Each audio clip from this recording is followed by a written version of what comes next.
지난 시간에 바울 서신에 반복해서 나오고 있는 중요한 한 단어가 있다고 말씀을 드렸습니다. 그것은 엔 크리스토, 바로 그리스도 안에 또는 주님 안에, 예수 안에라고 하는 이 말씀입니다. 이렇게 반복된 이유는 중요했기 때문입니다. 사도 바울은 무려 그의 그 169회나 그의 서신서에서 이 단어를 반복해서 사용했습니다. 엔 크리스토는 바로 그의 신학의 핵심이었고 그의 삶을 견인하는 그 좌표였습니다. 이 엔 크리스토는 사도 바울을 항상 기뻐할 수 있도록 했고, 그리고 어려움 가운데서도 주님 앞에 항상 기도할 수 있도록 했고, 그리고 범사에 감사할 수 있도록 사도 바울의 삶을 그렇게 견인하기도 했습니다. 지난 주일에 말씀드렸듯이 이 부분을 좀 더 자세히 살펴보고 난 뒤에 오늘 말씀을 나누도록 하겠습니다. 이 바로 엔 크리스토라는 것은 예수님의 십자가의 죽음과 부활, 그와 더불어서 이 주님과 더불어서 살아가는 삶, 그 주님 안에 거하는 삶을 얘기하는데, 찬송가 407장의 1절 가사가 그 부분을 이렇게 표현했습니다. 구주와 함께 나 죽었으니 구주와 함께 나 살았도다. 영광의 그날이 이르도록 언제나 주만 바라봅니다. 언제나 주는 날 사랑하사 언제나 새 생명 주시나니 영광의 그날이 이르도록 언제나 주만 바라봅니다. 이것은 그리스도 예수 안에서 주님의 통치와 그리고 주님의 인도하심을 받으면서 그 안에서 주님의 날을, 그 영광의 날을 바라보며 살겠다는 그런 다짐의 말씀입니다. 이 삶을 사도 바울은 자신의 서신서에서 한 5가지 정도로 표현을 했습니다. 첫째, 예수님 안에서 주님이 주신 은혜에 따라서 사는 삶입니다. 이 지금 말씀드리는 것은 예수 안에가 어떤 삶인지를 지금 사도 바울이 표현한 것을 나누는 것입니다. 디모데후서 1장 9절 말씀입니다.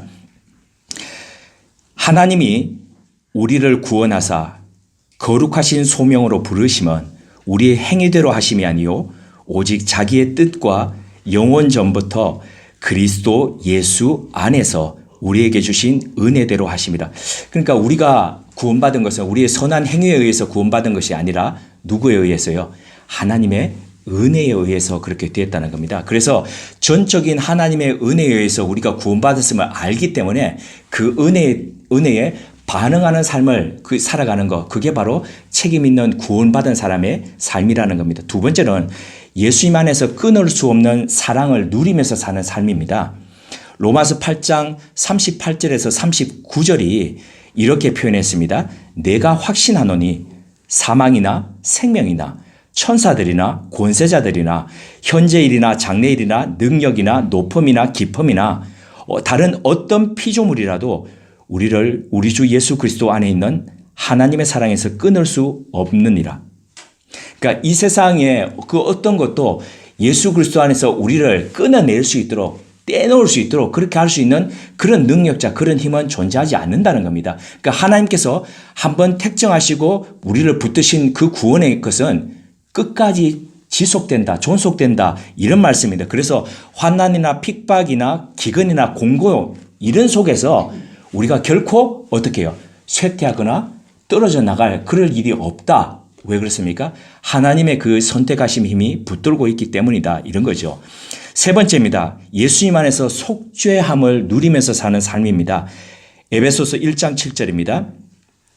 우리는 그리스도 안에서 그의 은혜의 풍성하심을 따라 그의 피로 말미암아 속량 곧 죄사함을 받았느니라. 우리 죄를 속하시고 용서하신 그 예수님의 은혜는 우리가 생각하는 것보다도 훨씬 더 크고 풍성하고 그리고 기쁘시다는 겁니다. 그래서 우리는 우리 어떤 부분에서 내가 하나님께 멀어졌다, 하나님 나 사랑하시지 않는가, 이렇게 생각되는 게 어떠냐면 죄 가운데서 툭 떨어졌을 때죠. 그런데 우리가 생각하는 것보다도 훨씬 더 우리를 구원하셨던 그 힘은, 그 은혜의 힘은 크다는 겁니다. 그래서 자주 반복해서 말씀드리지만 로마서 5장에 있는 것처럼 하나님이 우리를 선택하셨을 때가 언제냐는 거죠. 그 기억하라는 겁니다. 언제 선택하셨습니까? 우리가 죄인 되었을 때, 또 우리가 어떻게 해요? 우리가 연약할 때에, 또요, 우리가 하나님과 원수되었을 때, 자, 이런 세 가지 상태에서 우리를 선택하셨던 그 선택하심이라면 우리가 비록 업앤다운을 경험할 때에, 이렇게 다운됐을 때에 우리를 내치시겠느냐? 그렇지 않다는 거죠. 그 하나님의 선택과 은혜는 우리가 생각하는 것보다도 훨씬 더 풍성하고 강하다는 거죠. 네 번째입니다. 예수님 안에서 이신칭의의 삶입니다. 고린도후서 5장 21절입니다. 하나님이 죄를 알지도 못하신 이를 우리를 대신하여 죄로 삼으신 것은 우리로 하여금 그 안에서 하나님의 의가 되게 하려 하십니다.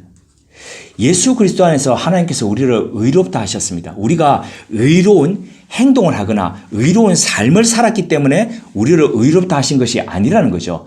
하나님의 전적인 인정하심이었습니다. 이것이 바로 종교개혁자들이, 그러니까 16세기 종교개혁자들이 끊임없이 모토로 삼고 얘기했던 뭡니까? 이신칭의입니다. 그죠? 우리가 의인이기 때문에 우리를 의인이라고 인정하신 것이 아니라 그렇게 하나님께서 믿음으로 우리를 의롭다고 그렇게 인정하셨다는 겁니다. 그래서 우리의 실력에 의해서 의인이 되는 것이 아니기 때문에 늘 어떻게 해요? 하나님의 의에 잇대어서 기대어서 그렇게 삶을 살아가야 된다, 이 말씀입니다. 이것이 바로 예수님 안에서 사는 삶이라는 거죠. 마지막 다섯 번째입니다. 예수님 안에서 새로운 피조물로 살아가는 삶입니다. 고린도후서 5장 17절입니다.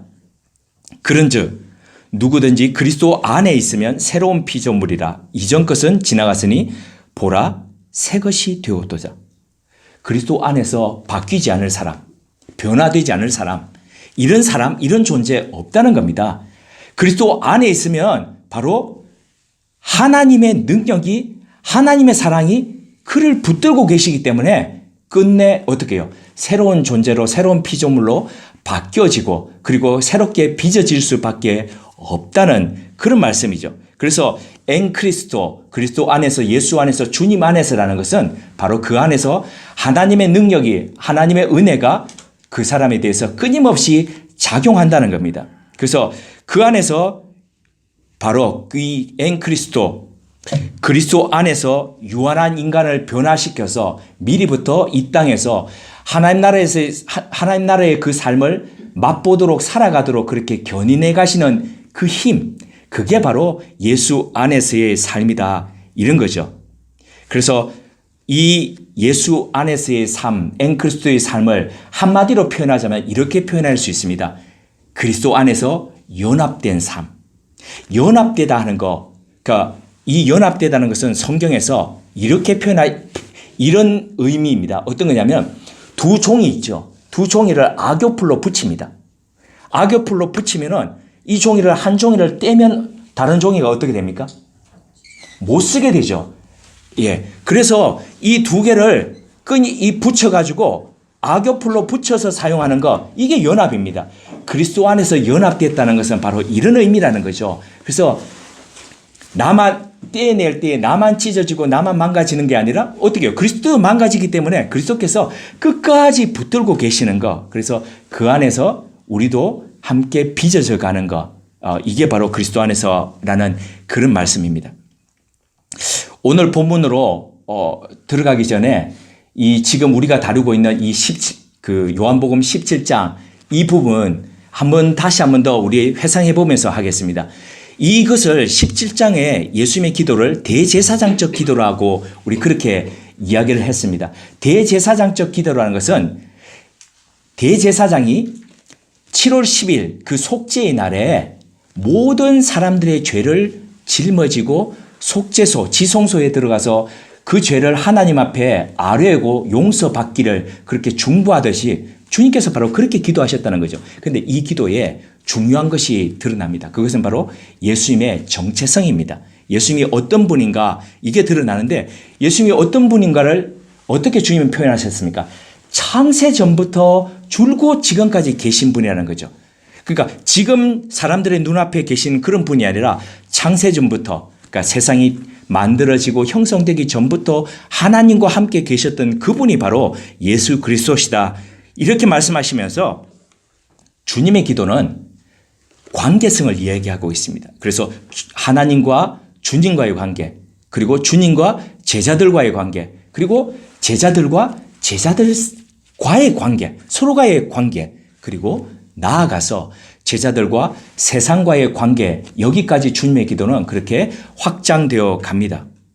그것은 바로 주님과 그 하나님과의 관계는 아버지와 아들과의 관계다. 그래서 그 당시에 유대인들 속에서는 전혀 생각지도 못한 그런 관계성을 이야기를 하시는 겁니다. 근데 이 관계 안에서 아버지와 아들이 하나가 되었다는 것은 하나가 되기 위해서는 누군가를 포용합니다. 그죠? 함께 포용합니다. 그 포용하고 그 안에서 화합함으로써 하나가 된다는 거죠.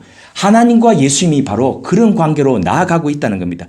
이 관계처럼 주님과 제자들과의 관계, 제자들과 제자들과의 관계, 그리고 제자들과 세상과의 관계도 그렇게 나아가야 된다. 이게 바로 주님이 지금 하고 계시는 기도에 그 안에 들어있다는 겁니다.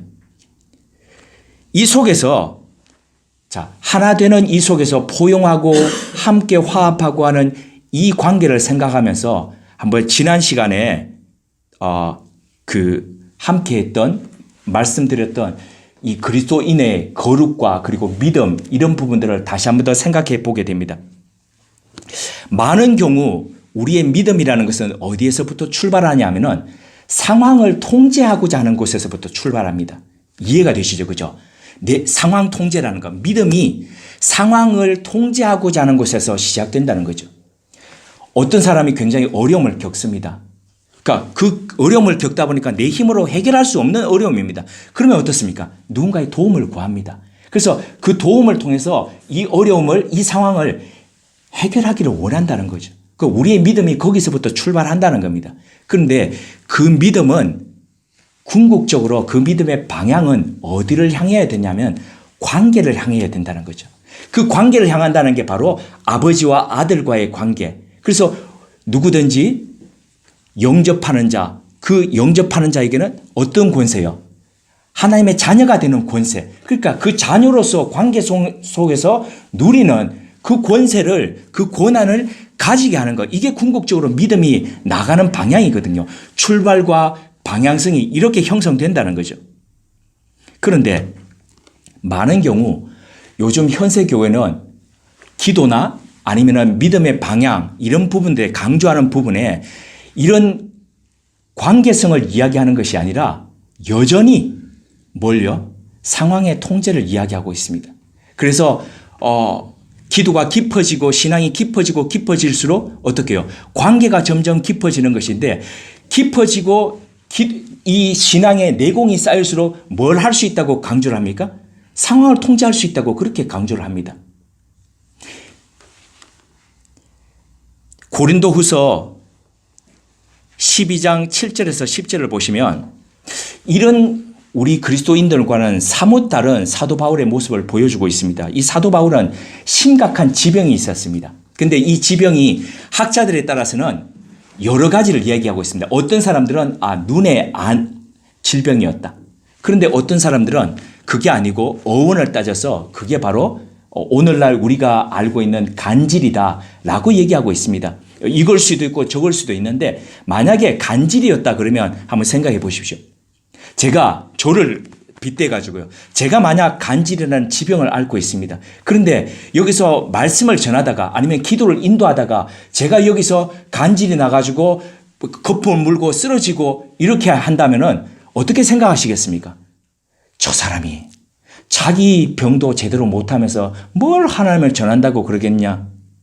실제로 저는 신학교에 들어갔을 때 처음 수련회를 동기들하고 같이 갔는데 제 옆에 있던 그 친구가 그 간질로 그렇게 쓰러지는 거 보면서 제가 주물러주고 이렇게 문지르고 이렇게 했던 기억이 나거든요.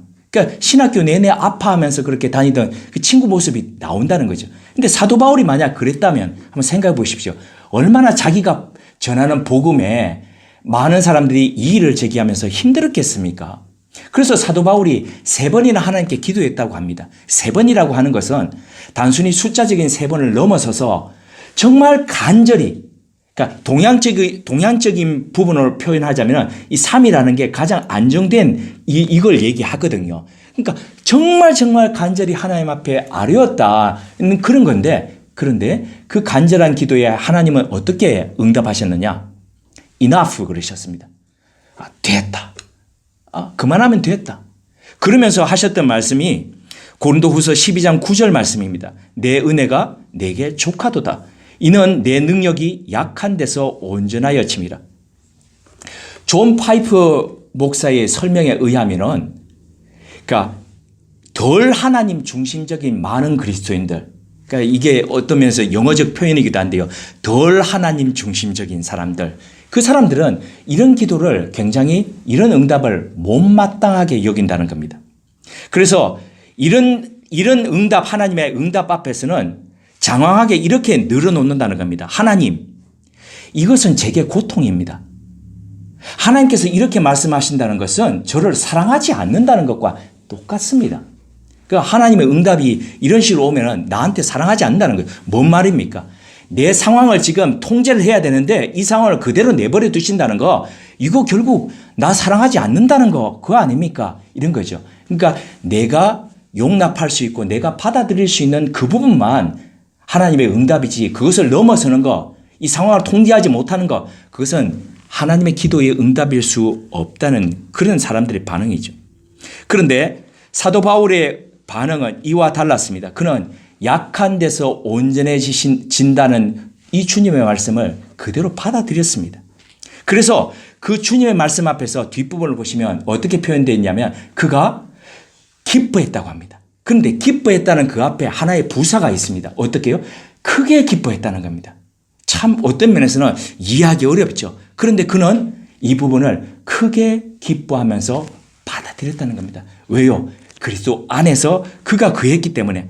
약한 데서 온전해진다는 거, 내가 강해가지고 하나님의 영광 드러내고 내가 성공해가지고 하나님을 보여주고, 우리 다 그렇게 생각하지 않습니까? 그래서 한때 정상에서 만나자라고 얘기하면서 정상에 서야만이 하나님의 영광 드러낸다라고 그러면서 우리 그렇게 배웠지 않습니까? 그런데 사도 바울은 약한 데서 하나님의 능력이 나타나는 것, 그것에 의해서 기뻐하고 체험했다는 겁니다.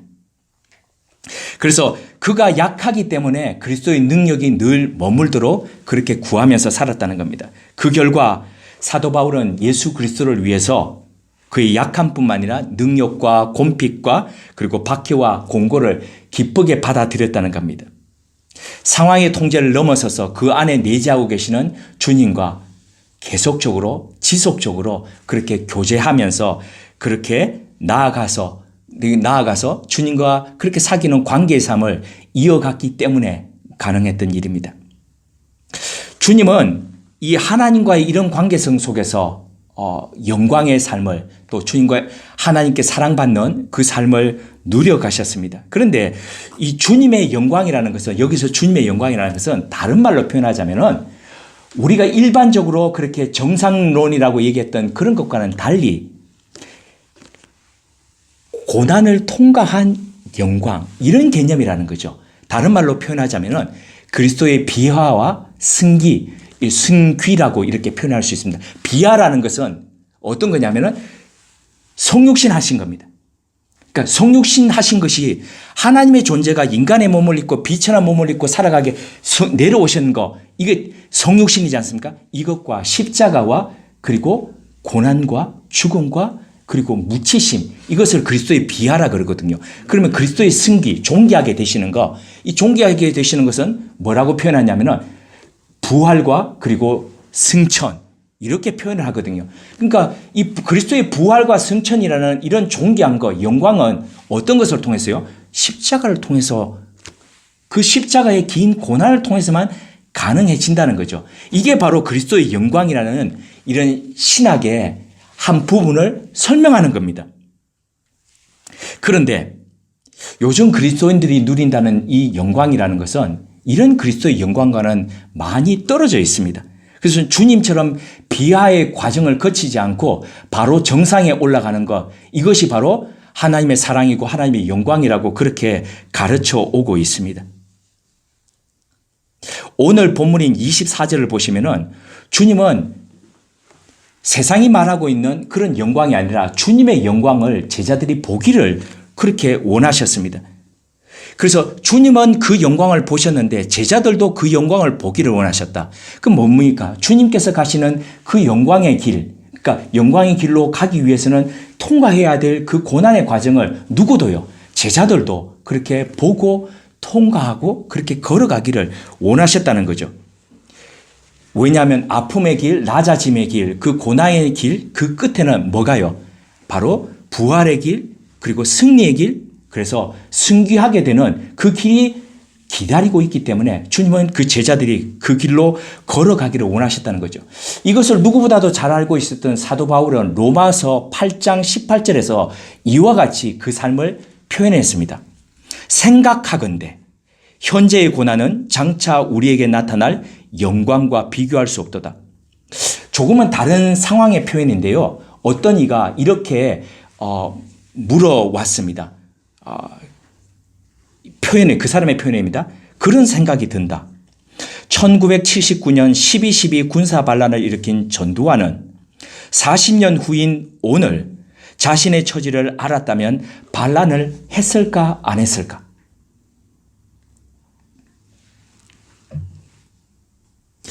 이 사람의 물음이 저한테는 이렇게 다가왔습니다.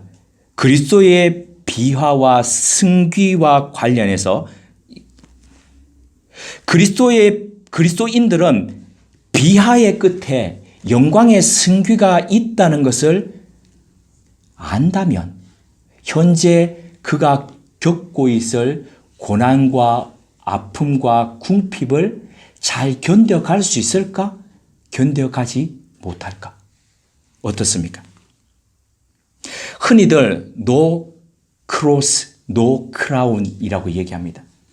우리 다 그 뜻 명확하게 잘 알고 있습니다. 십자가 없이는 영광도 없다는 거죠. 면류관도 없다는 거지 않습니까? 그런데 예수 그리스도의 비화와 승기의 삶을 따라가느냐 따라가지 않느냐는 우리가 알고 있느냐 모르고 있느냐 하고 완전히 싱크율이 100% 겹쳐지는 것은 아닙니다. 알고 있다고 해서 다 그렇게 살아간다는 것은 아니다는 거죠. 저절로 그렇게 되지 않는다는 겁니다. 사도 바울은 어떻게 해요? 앞부분에 로마서 8장 18절을 보면 앞부분에 어떻게 되어 있습니까? 생각하건대, 생각해 봤다는 겁니다. 고민해 봤다는 겁니다. 그랬더니 어떻게 된다는 겁니까? 내가 지금 겪고 있는 이 아픔, 이 고난이 어떻게 해요?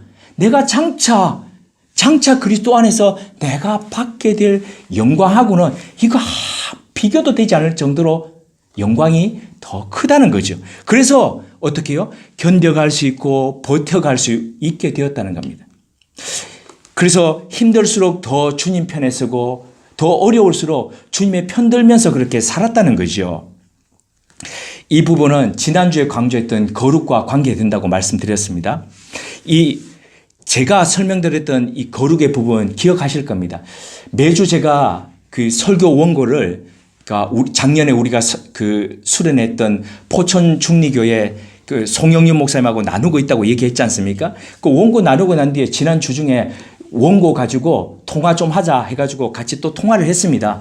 통화를 하는데 지난주 너의 설교 부분에 이 부분이 조금 생각해야 될 부분이 있지 않느냐 그러면서 했던 얘기가 이 거룩의 부분입니다. 그래서 박동현 교수님의 그 5월에 오셨던 박동현 교수님의 책에서의 한 부분을 인용하면서 저한테 이런 얘기를 했습니다. 거룩이라는 것이 저는 따로 구별되고 주님 편에 서고 이런 부분을 얘기 드렸는데 그것보다도 어떻게 해요? 하나님이 선택하시고 하나님이 만지시고 이런 부분이 바로 거룩, 성경에서 얘기하는 거룩이라는 겁니다. 제가 동의한다 그랬습니다. 맞습니다. 그런 부분 맞습니다. 그래서 아무리 추하고 아무리 비천하다 하더라도 어떻게 해요? 하나님이 만지시면 어떻게 됩니까? 거룩하게 됩니다. 아무리 비천하게 쓰이는 그냥 일반적인 그런 그릇이라 하더라도 하나님께서 뭐요? 내가 거룩하게 성별했다 이러면서 성전에서 쓰이는 그런 그릇으로 쓰시면 어떻게 됩니까? 똑같은 그릇인데 어떻게 해요? 거룩하게 됩니다. 맞습니다. 네, 우리 이런 부분 기억해야 됩니다.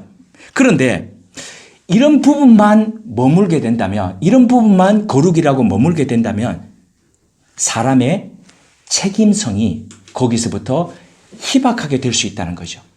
그래서 물론 하나님이 선택하시고 하나님이 인정하시고 하나님이 만지시고 이게 거룩이 맞지만은 우리의 거룩이라는 부분이 이 한 부분에 머물고 있을 때에 더 이상 거룩하냐 거룩하지 않느냐, 내가 거룩한 사람으로 있느냐 안 있느냐, 이것은 어떻게 해요? 하나님의 책임이지 내 책임이 희석될 수 있다는 것, 이거 경계심을 견지해야 된다는 겁니다. 거룩도 구원과 참 비슷합니다. 구원이라는 게 우리가 우리의 능력, 우리의 실력에 의해서 구원받은 거 아니지 않습니까? 하나님의 먼저 택하심이지 않습니까? 택하심입니다. 마찬가지로 그러면 택하심 받은 사람들이 어떻게 됩니까? 거기에 따라서 리액션 해야 되는 거죠. 반응해야 되는 거지 않습니까? 그래서 이게 바로 구원에 따른 삶인 겁니다. 거룩도 마찬가지라는 거죠. 하나님께서 거룩이라고, 너는 거룩하다고, 의롭다고 인정해 주셨습니다. 그러면 어떻게 해요? 거기에 대한 우리의 반응으로 그렇게 점점 하나님 편에 서도록, 하나님 편들면서 서도록 그렇게 나가는 삶을 살아가야 된다는 겁니다. 이것이 바로 거룩이고, 다른 말로 표현하면 성화, sanctification이라고 할 수 있다는 겁니다. 24절에서 조금 많이 나간 면이 있습니다. 정리해 보자면, 24절을 정리해 보자면, 주님은 제자들이 주님이 계신 곳에 함께 서기를 원하셨습니다. 함께 설 뿐만 아니라 주님이 보시는 그것을 함께 보기를 원하셨습니다. 그래서 함께 보면서 그 함께 주님의 영광, 그 영광을 따라서 살아가는 사람들이 되기를 원하셨다는 거죠. 그래서 그 영광을 본 사람은 생각하면서 그의 삶을 생각하면서 오늘도 굴곡진 그 삶, 그 길들을, 울퉁불퉁한 그 길들을 어렵지만 힘을 내어서 걸어가게 된다는 거죠. 여기서 잠깐 제가 자문해 보았습니다. 영광을 그럼 미리 보기만 하면 아픔의 시간을 싹 잘 견디면서 지나갈 수 있을까? 그럴까요? 어렵다고 생각이 들었습니다. 왜 그렇습니까? 이것을 바라보고 알아셨던 주님도 그 십자가 앞에서는 어떻게 해요? 될 수만 있으면 건너 넘어가기를, 될 수만 있으면 안 거치고도 가기를 주님이 그렇게 구하셨기 때문입니다. 그런데도 불구하고 주님은 그 길을 끝까지 완주하셨고, 그리고 주님은 그것을 감내하시면서 그 긴 터널을 그렇게 지나가셨다는 거죠. 여기에 바로 주님의 위대함이 있다는 겁니다. 이름난 종교 사학자였던 필립 젠키스가 이런 말을 했습니다. 기독교는 가난하고 박해받는 사람들 사이에서는 멋지게 자라나지만 부유하고 안전한 사람들 사이에서는 위축된다. 그러니까 기독교는 내가 지금 현재의 고난 가운데 있는 사람들을 그 속에서는 쑥쑥쑥 자라난다는 겁니다. 그런데 안정되고 부유한 사람들 속에서는 점점 작아지고 그렇게 위축돼 간다는 겁니다. 왜 이런 현상이 일어날까요? 보통 가난하고 박해받는 사람들은 어떻게 해요? 이 상황이 힘듭니다. 그러니까 그 상황 너머에 있는 것들을 자꾸 바라보게 되죠. 그죠? 소망하게 됩니다. 내 힘으로 통제할 수 없으니까 자꾸 위에 은혜를 구하면서 내게 어떤 뜻이 있습니까를 뜻을 물어가면서 톡톡 힘내서 기면서라도 그 길을 걸어가려고 그럽니다. 그러다 보니까 하늘의 위로와 은혜가 임합니다. 그래서 그것을 보면서 붙잡고 견디면서 버티면서 그 너머의 영광을 바라보면서 그렇게 살아가게 됩니다. 그런데 부유하고 내가 하는 일들이 잘 되고 안정된 삶 가운데서는 어떻습니까? 현재가 좋은데 그 너머를 바라볼 필요가 뭐 있습니까? 그러다 보니까 점점 내 믿음이 점점 죽어라들어서 위축되어 갈 수밖에 없다는 거죠. 요즘 제가 아주 감동받으면서 읽고 있는 책이 있습니다. 이 책에 만난 게 얼마나 기쁜지 매일 아침마다 그러니까 많이 안 읽습니다. 왜 많이 안 읽냐면 더 읽고 싶은데 아껴서 읽으려고. 그래서 좋은 거 있으면 딴 사람한테 소개하고 싶죠. 근데 더 좋은 게 있으면 감춰놓고 혼자만 읽고 싶어서 제 아내한테도 제가 그 책 샀다고 안 그러고 그 책 얘기 한 번도 안 했습니다. 안 하고 그냥 혼자서 몰래 그 책 읽고 있습니다. 그 책의 한 부분이 한 부분을 소개하고 싶습니다. 오늘 예배 순서지에 그 부분에 실기도 했는데요. 아까워서 안 실으려고 그러다가 실었습니다. 네. 바이올린 제작자인데 마틴 슐레스케라는 독일 사람입니다. 이 독일 사람이 가뭄비 나무의 노래라는 묵상집을 냈는데요. 그 안에 한 내용입니다. 삶이란 정중앙에 흔들림 없이 서 있는 것이 아닙니다. 그런 삶에는 울음도 없고 웃음도 없으며 찬양도 탄식도 의심도 없고 희망도 가벼운 유머도 진심을 다하는 기도도 없습니다. 모든 것이 중간쯤에 엉거주춤 머물러 있을 뿐입니다. 그렇게 되면 모든 울림이 죽고 모든 의지가 어정쩡한 중간 상태에서 정체될 것입니다. 다양한 기운이 활발하게 일어나는 대신 삶이 뜨뜻미지근하게 될 것이며 결국 영혼의 생기가 사라져 버릴 것입니다. 혹시 우리 삶이 너무 만족스럽고 부유하고 안정적이어서 모든 것이 정중간에 엉거주춤하게 서 있는 같이 그렇게 서 있지는 않습니까? 우리도 한때 간절하게 주님을 찾았지 않습니까? 구리에 있는 교회에 제 동기교회 그 개척했다는 교회 13년 되었다는 교회 얘기를 한번 드렸지 않습니까? 그 교회 갔더니 저녁에 바베큐를 옥탑에 그 옥상에서 바베큐를 해가지고 이렇게 대접한다고 하는데 한 10대 청소년이 굉장히 열심히 와가지고 서빙하고 도와주는 겁니다. 그래서 저는 옆에 고기 굽는 사람 아들인 줄 알고 아유 아드님이신가 봐요 했더니만 저 이 교회 목사님 아들인데요 이러더라고요. 그러니까 제 친구 아들이었던 거죠. 근데 나중에 제가 친구하고 통화하면서 그랬습니다. 야 요즘 10대 같지 않고 어떻게 그렇게 잘 키웠냐? 이렇게 얘기했더니 걔는 나뿐만 아니라 우리 교회 모든 사람들이 뭐 완전히 감탄할 정도야. 어린애들 오면은 어린애 업어가서 우는 애들 이러고 예배 시간에 이 고등학교 1학년인데 그런 겁니다. 그런데 홈스쿨링 하고 있다는 겁니다. 근데 이 친구가 중학교 때부터 모든 새벽 기도부터 해가지고 나오면서 매일같이 말씀 보면서 아빠 하나님 말씀이 너무 좋아요. 예배 너무 좋아요. 이게 미쳤지 않습니까? 이게 중학생이 이거 이럴 리가 있습니까? 그죠? 그러길래 제가 제 친구한테 나도 중학교 2학년 때 그랬는데 이러니까 이 친구가 뭐라는 줄 압니까? 근데 얘는 계속 그러고 있어. 얼마나 찔리던지요. 그죠? 우리는 그렇게 얘기할 수 있습니다. 나도 한때 그렇게 뜨거웠어. 나도 한때 그렇게 막 쫙 열정 가지고 살았어. 그런데 중요한 것은요. 오늘도 내가 그렇게 살아가고 있느냐? 오늘도 내가 그렇게 사랑하고 있느냐? 이게 더 중요하다는 거지요. 뜨뜻미지근하게 그렇게 살아가는 것이 아니라. 그런데 우리가 만약에 예전에만 그렇고 지금 그렇게 주님을 그렇게 열정을 다해서 찾고 부르짖고 사모하면서 하나님 말씀 더 제가 사랑하게 해주십시오. 하나님 말씀 앞에 더 서게 해주십시오. 이렇게 살고 있지 않다면 우리의 옛날에 그런 믿음이라고 생각했던 그런 부분들은 한때 활화 타던 그런 모습으로 끝나고 혹시 우리 속에 버석버석거리는 죄로 남아있을 그런 가능성이 많다는 겁니다. 이와는 다르게 현재 우리가 끝모를 아픔과 고난의 시간을 거쳐가고 있다면 우리는 힘내어서 주님의 영광의 날을 더더욱 바라봐야 됩니다. 그리고 생각한데 라고 했던 그 사도 바울의 고백처럼 생각하면서 또 생각하면서 하나님 내 생각은 내 생각보다도 높고 내 길은 내 길보다도 높아서 땅이 하늘보다 높은 것보다 같이 내 생각은 내 생각보다 높고 내 길은 내 길보다도 높다고 하셨던 그 주님의 말씀을 생각하면서 하나님 혹시 제가 생각하는데 제 생각보다도 주님의 생각이 더 다르십니까? 제 길보다도 주님의 길이 더 다르십니까? 라고 물으면서 우리는 그 길을 힘내어서 걸어가야 하지 않겠습니까?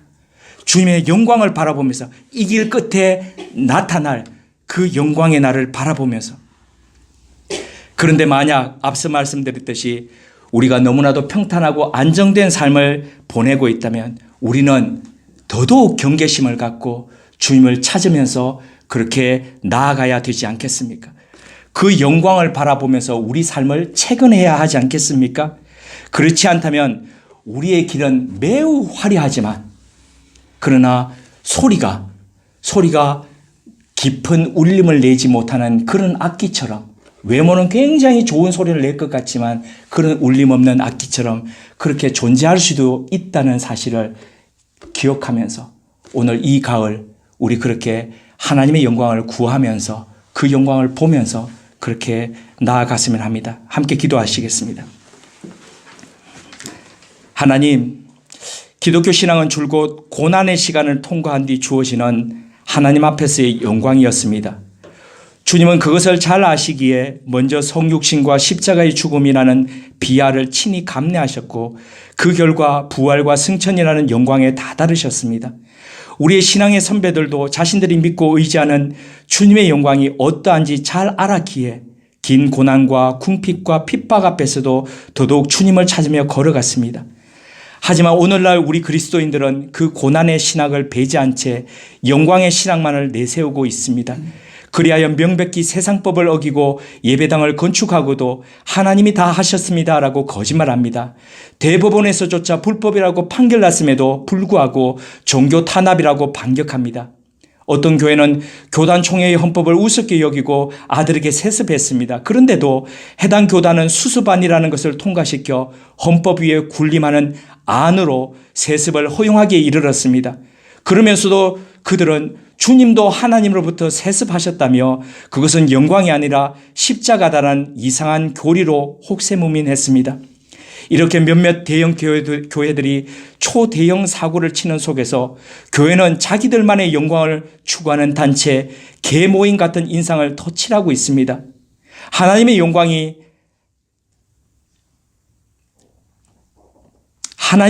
아닌 자신들의 영광을 취하는 이런 세태 속에서 우리는 어떤 영광을 바라보며 나아가야 할지를 다시금 되새기는 주일입니다. 하나님, 우리 삶의 울음도 웃음도 탄식도 의심도 있게 하심을 감사합니다. 때로 이것들이 뒤섞여 짓누르는 것이 버겁습니다. 그렇지만 이러한 삶의 무게로 인해 우리 영혼의 생기가 사라지지 않고 주님의 영광을 바라보며 걸음 내딛게 하시니 감사합니다. 바라건대 이 땅에서의 우리 삶이 지속되는 동안 고난당하신 주님 편에 서서 주님과 함께 손잡고 걷는 이 걸음이 끊이지 않고 지속되게 하옵소서. 예수님 이름으로 기도드립니다. 아멘.